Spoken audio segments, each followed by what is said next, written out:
ఆంధ్రప్రదేశ్లో మంత్రి గుమ్మడి సంధ్యారాణి గారికి తీవ్రమైన ఆగ్రహం వచ్చింది. దానికి కారణం ఏంటంటే ఎన్టీవీ ఒక కథనం ప్రసారం చేసింది 4 రోజుల క్రితం. ఆ కథనం ఏంటయ్యా అంటే మంత్రి గారికి పదవీ గండం అని క్వశ్చన్ మార్క్ పెట్టి అందులో గిరిజన శాఖలో ఈ మధ్య కాలంలో ఒక నెల రోజుల లోపే ఈ సంఘటన జరిగింది. సంచలనం కలిగించింది.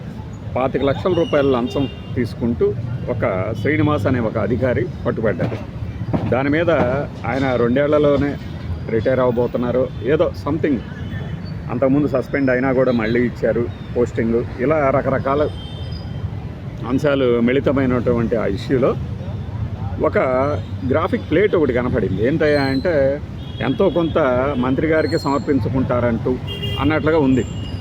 ఆ కథనం చూసి మా ఆగ్రహోద్గ్రులైపోయింది. నిన్న ప్రెస్ మీట్ పెట్టి మరి 24 గంటల్లోపు క్షమాపణ కనుక చెప్పకపోతే ఎన్టీవీ వాళ్ళ మీద పరువు నష్టం దావా వేస్తా, గిరిజన సంఘానికి అంటే ఎస్టీ కమిషన్ ఉంటుంది కదా, ఎస్సీ ఎస్టీ కమిషన్కి కూడా కంప్లైంట్ చేస్తా అన్నారు. సో ఇకపై మంత్రుల గురించి మాట్లాడేటప్పుడు లేదంటే ఈ రకమైన వార్తలు రాసేటప్పుడు వారి బ్యాక్గ్రౌండ్ కూడా చెక్ చేసుకొని రాయాల్సి వస్తుంది.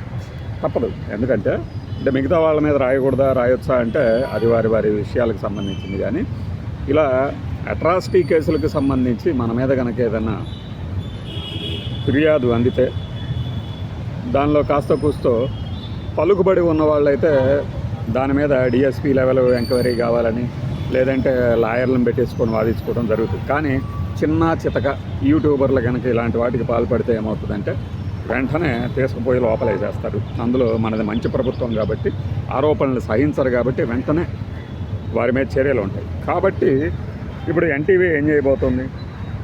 ఎన్టీవీ ఆ కథనం మీద అదేంటంటే ఆఫ్ ద రికార్డ్ అనుకుంటూ ఒకడు గాసిప్ అంటాడు, ఒకడు ఆఫ్ ద రికార్డ్ అంటాడు, ఒకడు గుసగుస అంటాడు, రకరకాల పేర్లు పెట్టుకొని మేము న్యూస్ అనలేదు వాళ్ళు వీళ్ళు అంటున్నారు అని చివరిలో ముక్తాయింపిస్తాడు. మరి గుమ్మడి సంధ్యారాణి గారు దానికి ఎందుకు రియాక్ట్ అయ్యారో తెలియదు కానీ పరువు నష్టం దావా వేస్తూ ఉన్నారు. గడువు కూడా పెట్టారు. ఆ గడువు కూడా అయిపోయింది ఈ రోజుకల్లా.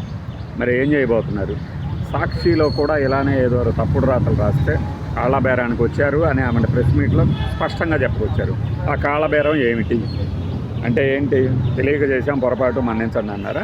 పొరపాటున కథనం ప్రసారం చేశాము అని మన్నించమని కోరారా? లేదంటే వ్యక్తిగతంగా కలిసి ఏమన్నా క్షమాపణలు వివరణ అడిగారా?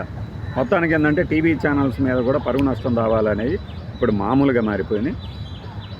సాక్షిని మించి ఎన్టీవీ, టీవీ9 విమర్శిస్తున్నాయి టీడీపీ ప్రభుత్వాన్ని అనేది ఎక్కువ మంది ప్రచారం చేస్తుంటారు, నమ్ముతుంటారు కూడా. ఈ కోణంలో ఒకవైపు సాక్షికి వస్తున్నాయి పరువు నష్టం దావా కేసులు, ఒకవైపు ఎన్టీవీకి ఇప్పుడు మొదలైంది.